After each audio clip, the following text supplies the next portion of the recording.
this week's TNA podcast brought to you by The Nutmeg Assist.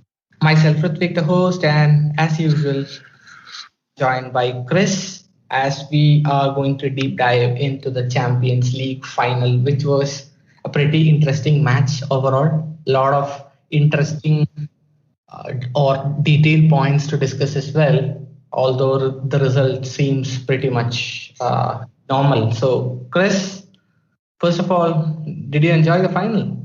Uh, yeah, it was a good game, mate. It was quite entertainment. Provided entertainment as well. Yeah, I think it went pretty much how we expected it to go and predicted it to go. And I was a firm believer that whoever scored the first goal would go on to win the game, and that was the case. Yeah, lots of interesting points as well regarding the game. But Chelsea finally winning the Champions League, the second Champions League in their club history. Manchester City still without a Champions League. Probably, I mean, a lot of people probably bet that this was their year, the way they came back in the Premier League after that early bad start or shaky start in the league. The way they came back up, the way they won the Carabao Cup, they actually slipped in the FA Cup again.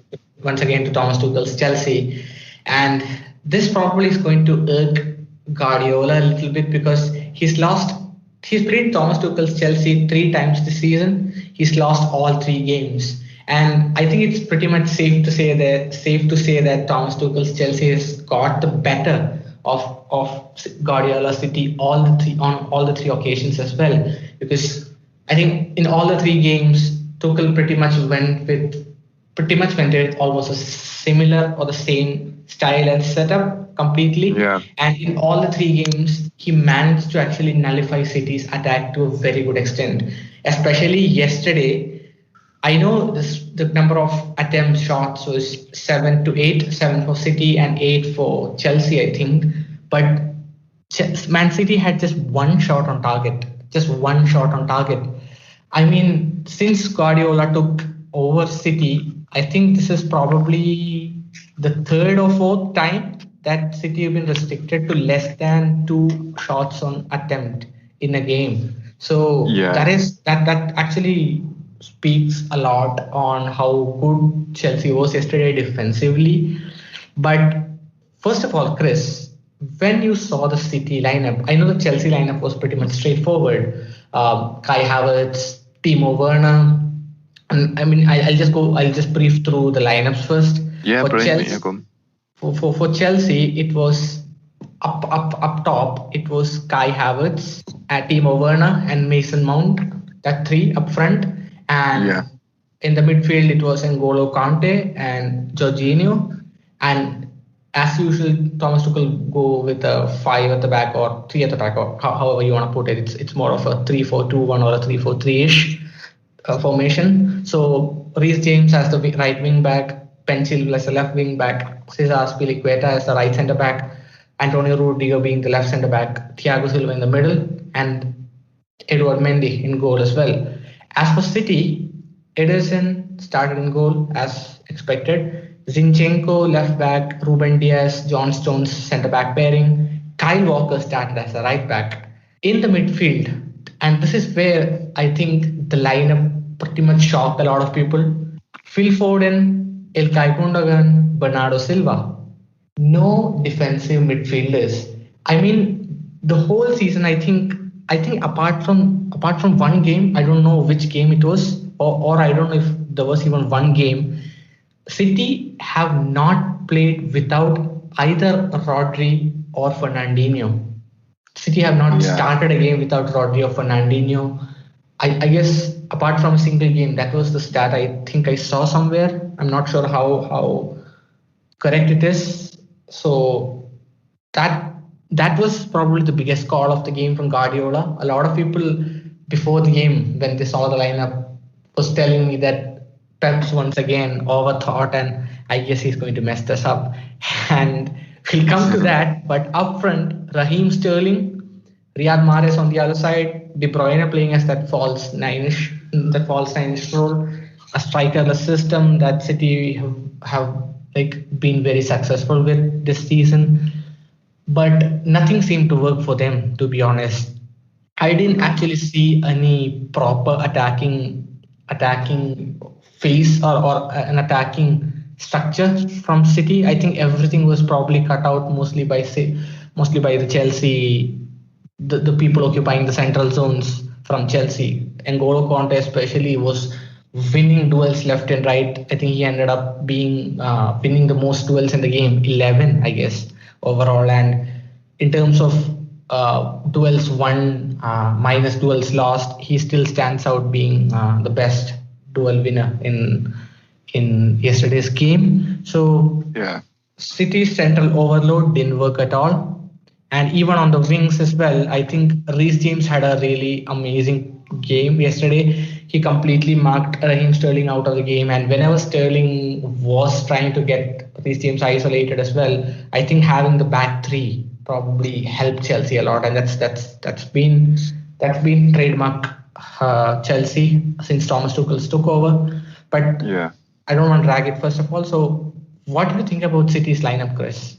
Especially starting without a defensive midfielder. Yeah, I mean, I think it took everyone a little bit by surprise, but then I think people have massively overplayed how how it affected the result. I don't think it played a hand in the result at all. I think people are first and foremost. I think a general football fan loves Pep Guardiola to fail, don't they? I don't know what it is, but come on. I mean, you must know when he fails, Twitter goes into overdrive, doesn't it? I mean, people love to see him fail. And obviously people are hammering him for this decision over the defensive midfielder. But I don't... And it did surprise me just because of how... Not necessarily the fact that he didn't play with a defensive midfielder, but just the fact that neither Fernandinho or Rodri didn't play, but in like a different position.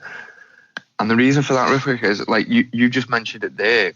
It's quite understandable, really, why he didn't do it. And I don't think it affected the results. I don't think this is why Manchester City lost the game, because Fernandinho or Rodri didn't play. I don't think it had anything to do with the results. I don't think it had any bearing factors on the results at all. But that's just my opinion.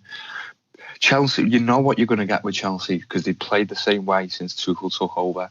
They play with a structure of 3 centre-halves. It's a 3-2 structure. The 3 centre-halves and then the 2 defensive midfielders. Obviously, Kante is allowed to roam and allowed to go and hunt the ball. He's allowed to roam when they're in possession as well. Jorginho just sits. Now, given the fact that they sit with a 2 in front of the back 3, it makes sense. Obviously, it's a risk for City to try and do this and for Guardiola to try and do this, but it still makes sense whether people just want to take the blinkers off for a minute. So like you said, try and create an overload, essentially. Now, if you're playing with a defensive midfielder like Fernandinho or Rodri, then let's say, for example, you take Gundogan out the game and play Fernandinho or Rodri, and you sit them in front of the Stones and Diaz. Then you don't create that overload, essentially, because De Bruyne and Bernardo Silva, who started the game, are then up against Jorginho and Kante.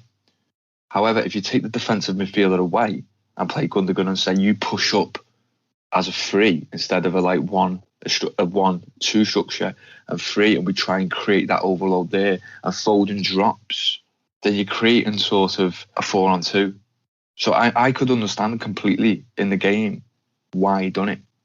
I don't think the fact that Fernandinho and Rodri didn't play is the result. Is the main factor as to why Chelsea have won that game. It was a little bit of a surprise just because of how important them 2 players have been, but I can see why he tried to do it.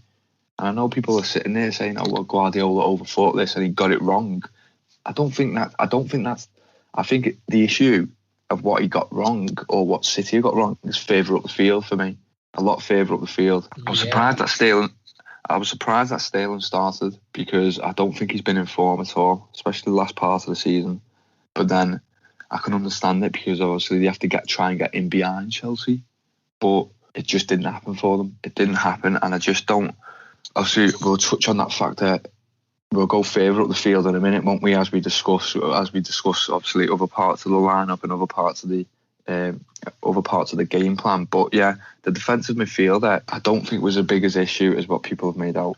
Absolutely. I mean, before the game, if you would have asked me, I would have said, okay, this is probably not the greatest idea from Guardiola, because in such Yeah, a it's such a high profile game. This is probably the biggest game of his City career, to be honest, in my opinion. I actually saw that as his biggest game of his City career, especially because Man City has actually never won a Champions League before, and if he had done that, it would have been like, I mean, that probably makes you probably the biggest manager in club's history, right?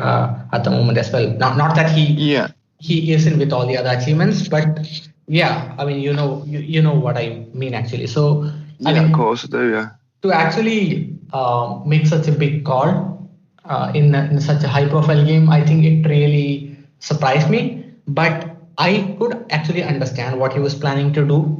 I had yeah, discussions with a lot of people as well, and like you mentioned, I think his plan to probably keep a lot of possession and create a numerical advantages in the middle as well. So I think his idea wasn't wrong completely. I don't think so, but I I think think. it's more of like you mentioned. I think Raheem Sterling got completely marked out of the game, and no disrespect to Raheem Sterling, I think he's had a very average season, to be honest. I think Yeah, going by his standards, he's been really poor in the last 3-4 months, especially, and I don't think it was the right decision to start him probably over Gabriel Jesus. And having Kevin De Bruyne as the false nine, also in my opinion, didn't actually help Man City at all, because I think, I mean, one thing about Chelsea this season under Thomas Tuchel is whenever they play with three at the back, and I don't think a lot of teams have been able to actually create good opportunities against this particular setup. And I think most of it is down to the back line actually reaching to the end of the ball, or actually getting to the ball before the opposition fires a shot, or probably pushing the opposition to a low probability area of shooting. So that's been one of their biggest strengths, or one of their one of the biggest traits, in my opinion, this season. Thomas Tuchel's Chelsea, especially, not Frank Lampard's one, but yeah, I think I've seen a few teams actually using their forwards movements, or the wingers movements, to actually split the defense and make some really good runs into the middle and actually create some kind of space. I mean, the end part is getting the shot away, but I've seen a few teams actually create a certain few chances with some really good moments. And I don't think having Kevin De Bruyne as the false nine really helped Manchester City. yeah, yeah. I mean, I'll touch on that position in a minute as well. I just want to take you back to this defensive midfield issue as well, that other people are gonna sort of bring up. Is another reason why I understood why he tried to do it is because you mentioned in the lineup, obviously in Chelsea's lineup in particular, sometimes people lay it out like they play a free. It can be considered to be a 3-4-2-1 or a 3-4-3 or a 5-2-3, the way it transitions. But the two midfielders behind, you could say they were playing behind Kai Havertz. So you could say Werner and Mount, or you could say, I know they rotate between the three of them. Or, well, sorry, it was more Havertz and Werner rotating position. They were playing really wide in the first half. They played really wide. So from Guardiola's point of view, he's probably looked at this. And don't get me wrong, I'm no tactical genius, but he's probably looked at it and thought, well, we're going to dominate the centre of the pitch anyway, because they're going to go out wide. So we're going to have also a numerical advantage defensively, because, say, for example, Werner drifted out because he played a lot on the right. I don't know whether the heat maps will actually show that, but he was drifting out right, especially when out of possession. Mount played further left. I know, again, there'll be times within that first half in particular that they might have swapped, but that's the way I seen it. And then Kai Havertz might have dropped centrally a little bit, again, playing that sort of, showing that movement, that a false nine, that people label as a false nine. But even then, you would still, Guardiola's probably thought, well, we've still got the two centre halves. So even defensively, I'm not leaving myself short by not playing Fernandinho and Rodri, because we still could we could create a defensive overload centrally as well, because if the other two keep drifting out wide to try and track the fullbacks, and I know Kyle Walker, especially in the first half, played a lot more centrally, or he tucked in a lot more as a right back, which is again not unusual to see from a Pep Guardiola team. That's another reason why I think it made sense, because I don't think you could probably argue that Chelsea probably had the better, or certainly the most effective team in the first half, not just because of the goal, but just because they looked more dangerous than Manchester City. But the attacks didn't come from the centre of the pitch. It didn't come because Fernandinho and Rodri wasn't there. It just come because Chelsea done what Chelsea do, and they transition really quickly from defence to attack. They counter-attack really effectively. And they were having a lot of joy, especially seeing to be down the left-hand side. Chilwell and Mount linked up really well, I thought. Again, that's not to do with the Fernandinho and Rodri situation, though. And people keep saying, oh, already lost it because he didn't play defensive midfielder. Didn't have any bearing for me, defensively or offensively. Obviously, you've brought up some very good points there regarding the false nine position that City seem to have run with a lot this season, whether it be De Bruyne or whether it be Foden. I mean, it looked like it was going to be De Bruyne, but also at times I thought it looked like it was going to be Foden as well, and I just don't think it suits the players. Although I'm not saying Kevin De Bruyne is a world-class footballer, there's no doubt about that, and I actually firmly believe Phil Foden is certainly on the way to that level. He'll definitely hit that level. But I thought it was, if you played him in that role, you're just taking a little bit away from not away from the game, because the ability shines when you've got ability to that level. Then it shows wherever they play. But I just think you're taking something away from the way they play by playing them in that role. And I was thinking about this really because, again, I don't think it worked. I thought Chelsea's centre halves and the front and that two that sit completely nullified City attacking centrally. Now we've both touched on the issues regarding Raheem Sterling. I don't think Mahrez had the great game, or he had the best game again, or he certainly weren't as effective. He became a little bit more influential as the second half went on. But like you said, yeah, I thought Chelsea's fullbacks just won their 1v1 battles all game for the whole 90 minutes. I thought, sorry, not the fullbacks, the wing-backs, Chilwell and Reece James. I thought they just won their battles. And again, another thing I noticed is Mahrez and Sterling played really, really wide, I thought, in the first half.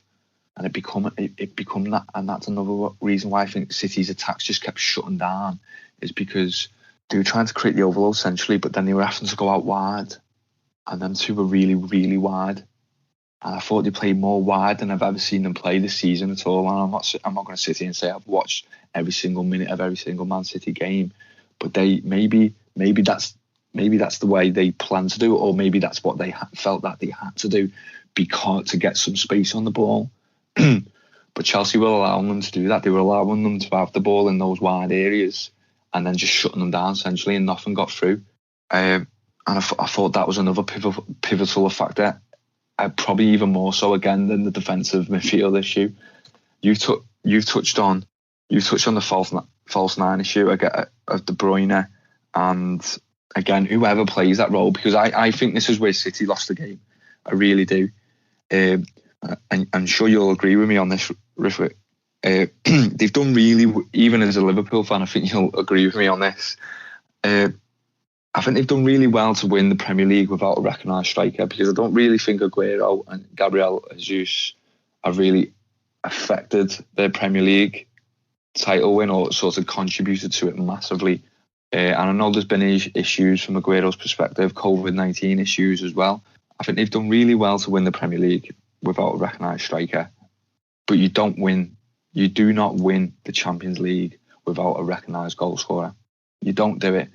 And I know they done well. I thought they done well to get to the final without playing it. And now I know people are going to who might listen to this might go, "Oh well, he won it with Messi playing as a false nine." Okay, yeah, and he did win it with Messi playing as a false nine. But he also had a striker out wide called David Villa, who was a recognised goal scorer for that Barcelona team. So they had goals from out wide. Okay, and I know that was 2011, by the way. Obviously, the 2009 victory. Again, people might say, "Oh yeah, well, Messi played centrally again. He's a false nine. He's not a recognised striker." But who did he have either side of him? Thierry Henry and Samuel Eto'o. So there was goals from all over that front three. And let's face it, Messi's a unique player anyway. He can play anywhere. And people who want to say, "Oh, he's not a recognised goal scorer." Well, yeah, look at his record. This Man City team, for me, to play that false nine role, you need recognised goal scorers across the front. And I don't, as good as what they have been in the Premier League, I think that just showed the Champions League is a different level of football. Goals, yes, the old saying goes that goals win football matches. Yes, that's correct. But goals also get you back in games when your chips are down, so to speak. And when you look at City's front three, if you're playing bad as a team and something's not clicking for you, if you've got that goal scorer with a predatory instinct, you can get something out of nothing. If you look at that front three, as good as what all of them are, or front five, or however they transition into attack, as good as, we're talking about world-class footballers here, as good as what they are, do any of them have that predatory instinct? I actually don't think so. I mean, it's been like pretty evident this season, isn't it? That City doesn't have like a goal scorer like you mentioned. I mean, Aguero has been doing it for them for a lot of years right now, and even last season as well. I think he hit double figures, if I'm not wrong, before the injury. I'm not 100% sure about that, but yes. But this past summer, I thought that Man City would have actually went out and signed a striker, but they didn't. They bought in Ferran Torres, who's actually a winger as well, right-sided winger as well. And I mean, it's fine because people take a year to adapt, and he has also actually had a few cameos in that false nine or that striker role as well, up top centrally.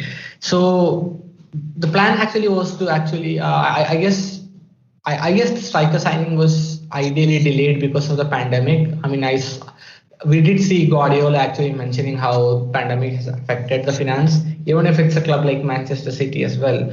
I think it probably halt the signing for a year, and I think that's probably why they didn't sign, because I think when they do sign a striker, I think they're going to sign someone really huge, someone like Haaland or Lukaku or someone or Harry Kane probably, someone or someone who's a big name.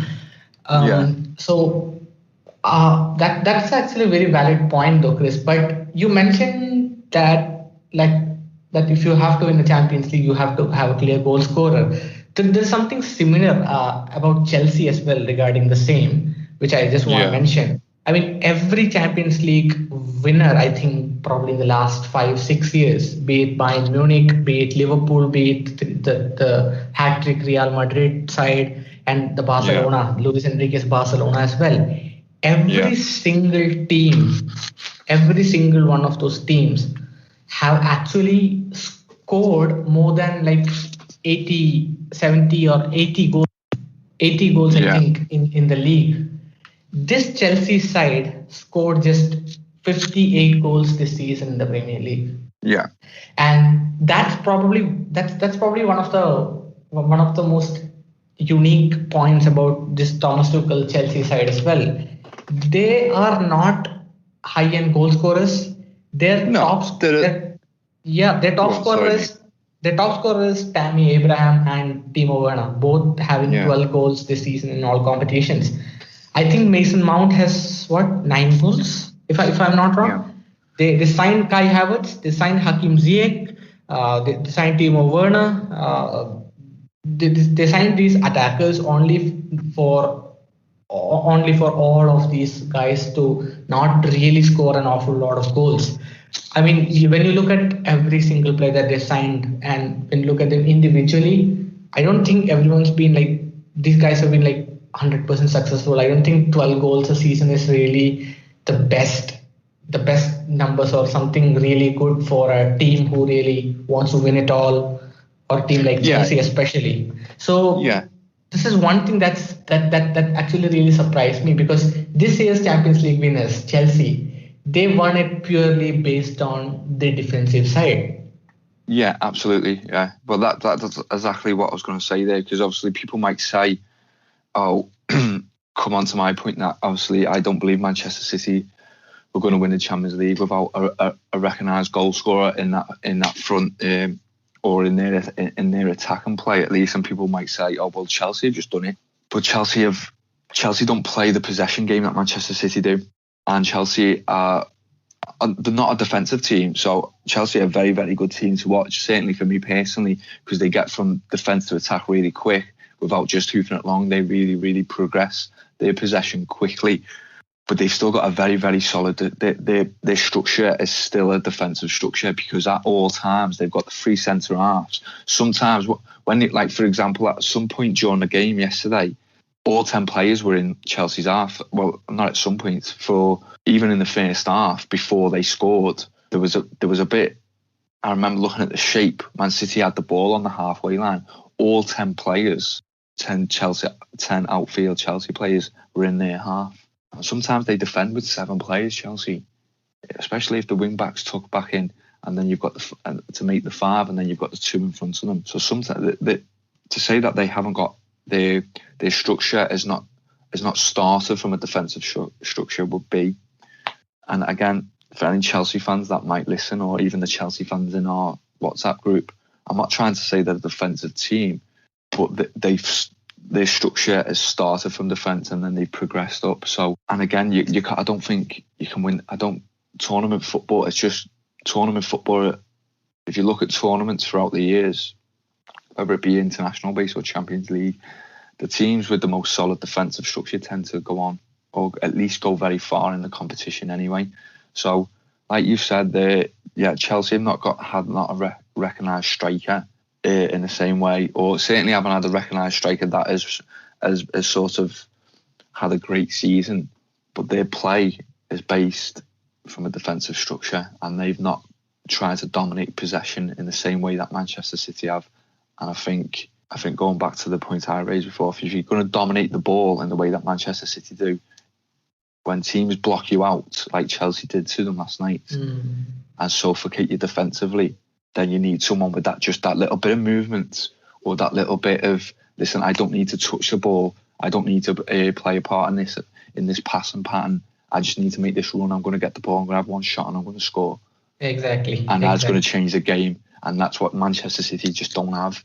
It works in the Premier League, maybe because of the standard of the Premier League is not as high as we want to believe it, but it also works in the Premier League as well, because most teams sort of, well, Man City will just overrun most teams because of the quality and the depth that they have, and because the manager is tactically astute.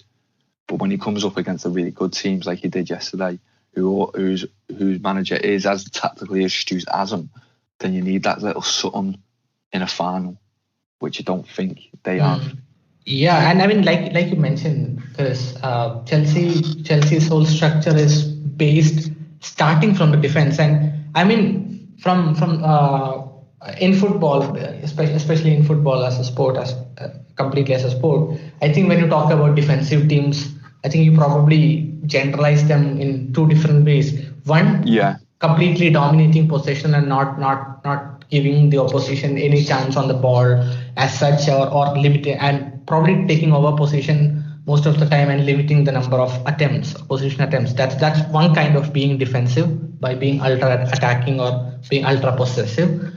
And the second way is to just go into a deep block, maintain a proper structure at the back, and concede ball possession. That's two of the most basic ways to be as defensive as you can get. But Chelsea, in my opinion, are like probably a bit more special defensively, a bit more unique defensively, because although, like you said, they do have a proper defensive structure, I've seen their defenders, the 2 defenders, not a central guy from the back 3.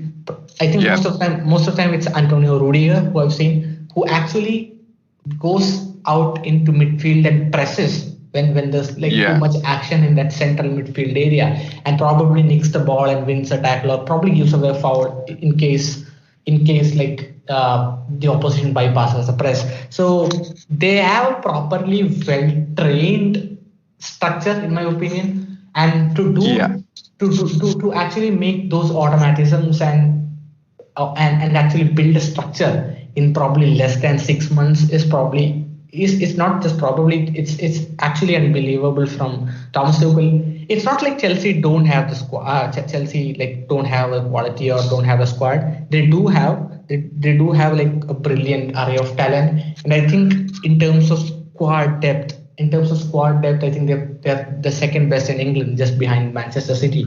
Although they might not be the second best, they might not have the second best first 11.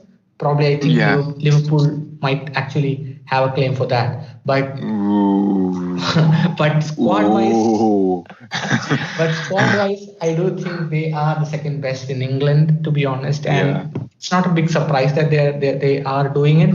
But the way they played in the beginning of the season under Frank Lampard and Thomas Tuchel coming in, changing the structure of the team completely, because under Frank Lampard, the defense was completely non-existent. There was no clear structure, in my opinion. They were getting caught way too often defensively, and I think that's something that Thomas Tuchel probably focus a lot more on. Concede or stop the number of shots going in, or probably limit the number of shots that you face, and probably use your immense attacking players, or the individual quality of your attacking players, or the fast movement that you have with the players, the technical ability of your attacking players, and probably nick a goal. They're not a very high scoring team, like I mentioned a few minutes back. They're not a high scoring team, but they are definitely a team that don't concede chances. And if you're a team that don't concede good chances, it means you're really, really good, in my opinion. Yeah, but you're always in the game, aren't you? Yeah. You don't concede chances, you're always in the game. Exactly. And I think you've touched on a few good points here. I think Chelsea now, under the best way to describe them for me is they are perfectly coached. They are a perfectly coached team. Tuchel's come in, he's gone straight to the number one problem. He's sorting them out defensively, and they haven't to say that they don't attack again. It probably sounds like what people, when you call a team a defensive team, like you said, there's two types of defensive teams. People automatically just assume that we're making them out to be like an Atletico Madrid, or even worse, like a Burnley or a Crystal Palace. That's not the point that we're making here. We're saying that just because they're sound defensively, it doesn't mean that they don't attack. They do. It's just that Tuchel's he's eradicated the number one problem straight away, which was how easy teams were getting his shots on goal, how easy teams were playing through them. It very much thought like under Frank Lampard, or certainly the first half of the season, that Chelsea were probably relying on individual talent winning football matches, which happens. Don't get me wrong. Every team needs those individual moments to win a football match, but you can't win titles relying on individual moments throughout the season. And I think if you look at Chelsea since Tuchel took over, they're a lot more. They're perfectly coached, like I said, from back to front. They know what they're doing, whether they're defensive patterns, whether they're attacking patterns. They know. It looks like they all know what they're doing all over the pitch.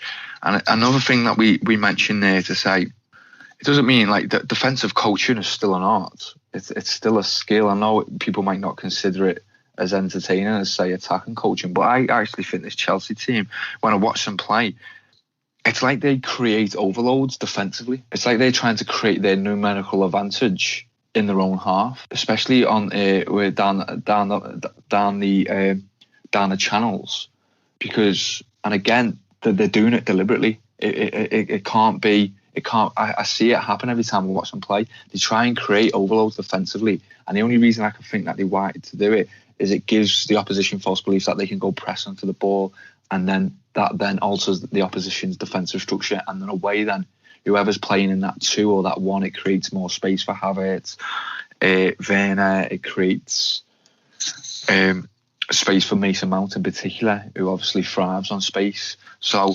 again, obviously probably overstated the point. We're not trying to make this Chelsea team sound like a backs to the wall, 10 men behind the ball team. They done that they didn't do that last night, but they did at points because of the opposition that they were playing. But they know what they're doing from an attacking perspective.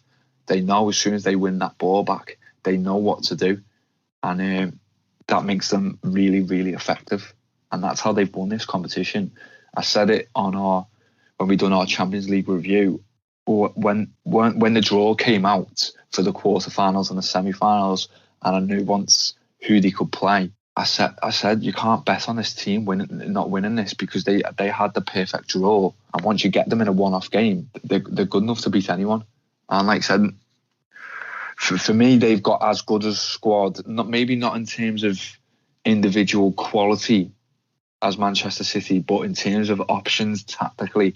Thomas Tuchel must think he's a kid again in a sweet shop, because this is like the perfect job for him in terms of the options that he's got. It'd be really, really interesting to see whether he persists with this structure next season. I think he will alter it a little bit, depending on who he gets in the transfer market. If they do actually go out and get anyone, I still believe this team's good enough to go out and compete for the title as it is.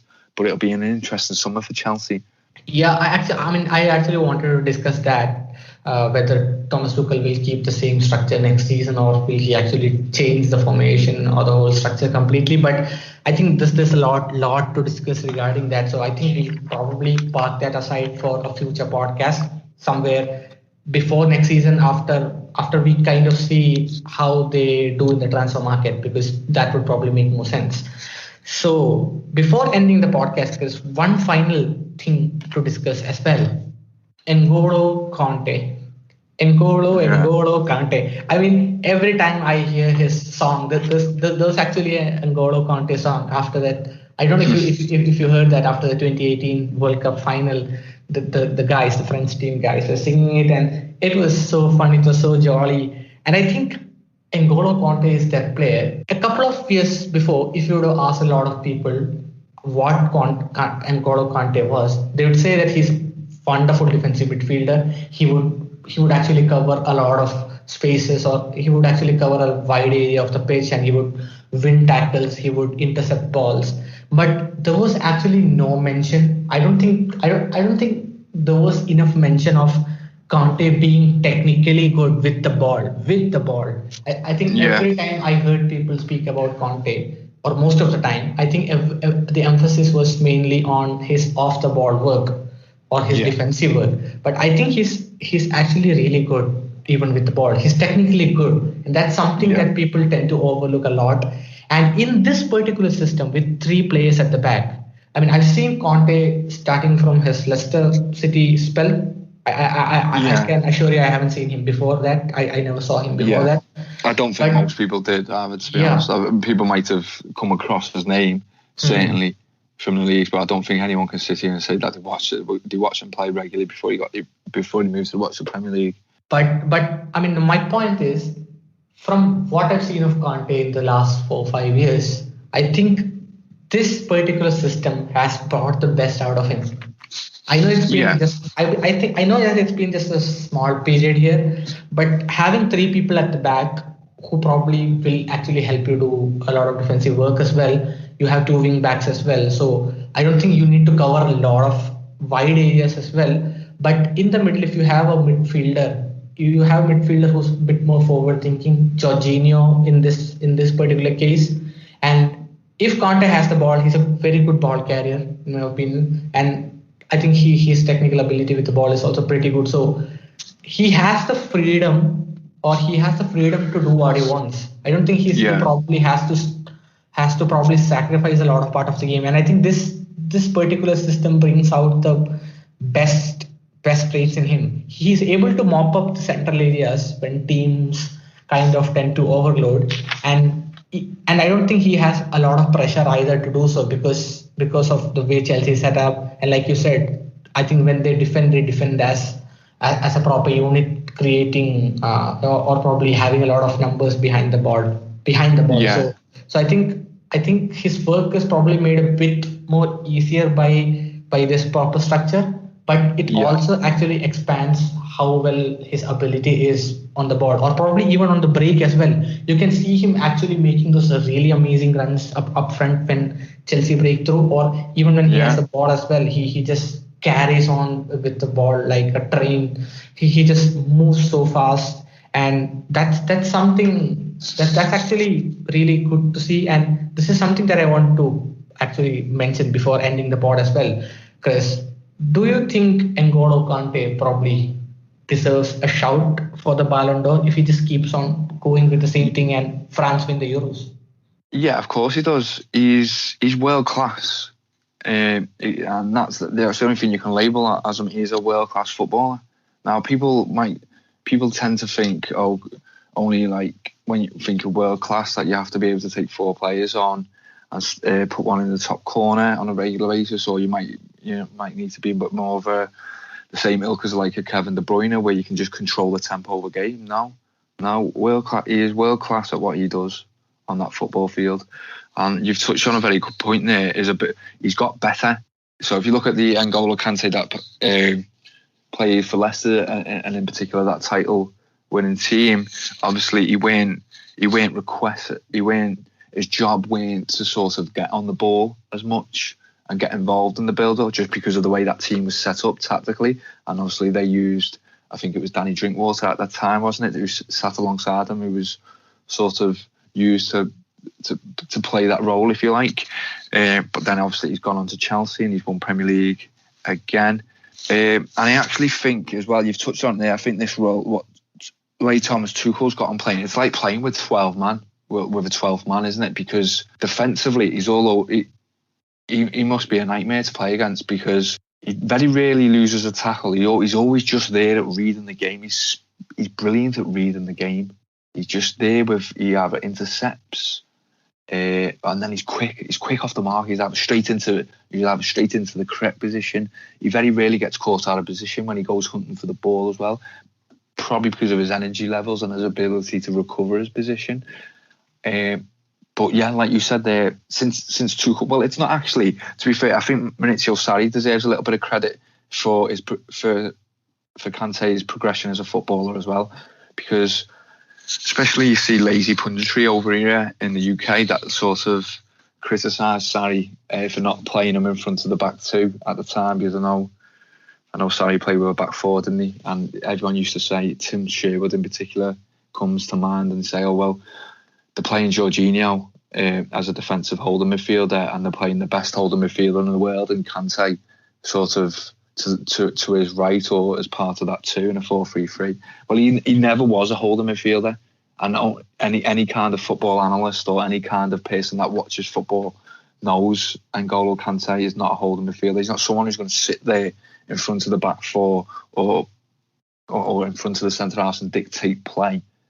If you put him there, you're not getting the best out of him. You're not playing to his strengths, allowing him to do what Thomas Tuchel's allowing him to do, which is go hunting for the ball, and actually when he gets on it, coaching him to actually be better on the ball is now what we're seeing. And I actually think that progression started from under Sarri. And I think you've seen maybe, I think it was halted a little bit under Lampard, but I know he did have injury issues. But now you're seeing the best of him, and I think at the moment, like you said, his ability to join the attack with very good runs at the moment because of his energy level. You've seen it yesterday in the first half when he nearly scored, and he made a run from deep to, I don't know if it was Chilwell that crossed the ball, and his header was quite away. But obviously, just the fact that he got there showed the type of role that he's being asked to do. And yeah, I can't think of many people in world football at the moment that can do what he can do. I really can't. Yeah, absolutely. And I think if France win the Euros and Chelsea continue winning a lot of games, probably till the end of the year, there's a really, really good chance that N'Golo Kante win the Ballon d'Or. And I think I certainly hope so. I certainly hope so, mate, because obviously he's not in the limelight, or he doesn't really have the profile that the Ballon d'Or winners usually have. But that's, like you've said there, what he does at the moment is indispensable, really. Exactly. And I mean, Luka Modric won it in 2018 for, I think if N'Golo Kante keeps on actually doing what he's been doing probably from the start of this particular year, I think he's going to actually outdo what Modric did back in 2018. And for Kante as well, I don't think he has a competition of Ronaldo anyway. Messi probably started the year really well. But I'm not really sure if he's going to be able to keep up the same consistency considering how Barcelona's been. So I'm not very sure about Messi and Ronaldo being competing with him. Robert Lewandowski is a very big big competition for Conte, definitely. But I think this actually a good chance. We might see Kante winning the Ballon d'Or if the same thing keeps on happening. If he just keeps up the same thing. So especially as well because he's pivotal. He's not just sort of. I mean, the Luka Modric one in. Did you say it was 2018? I remember thinking that's he's a great footballer, but that was undeserved. I thought that sort of. He didn't actually play well that year. He got it. It was more sort of like the year before. And I hope, like you said, Kante's pivotal to his team's success, and he actually contributes to it. He's not just a bystander in a winning team, which, I mean, it does happen. You see people getting awards, especially this World FIFA Player of the Year and etc., where people are just sort of, they get it when they haven't had the best of seasons, and there's also other players that have had really good seasons that don't get recognised. I mean, if France do go on to win the tournament in the summer, that they won't win it without Kante playing well. And Chelsea wouldn't have won this game yesterday and probably gone this far in the competition without him. So I've got a feeling that Lewandowski might be giving it just because of the farce of them not doing it last year. But for me, I don't think he would deserve it this year. If, like you said, France were to go on and win it and Chelsea win the Champions League, I think he has to be at least in that top three. But and I just want to raise one more point before we go. And I know obviously it's been a great podcast and this has probably overrun a little bit today. I don't know, I haven't seen anything on Twitter. I cannot believe John Stones has not got more sort of stick for his part in that goal. I really can't. I've not seen it anywhere yet.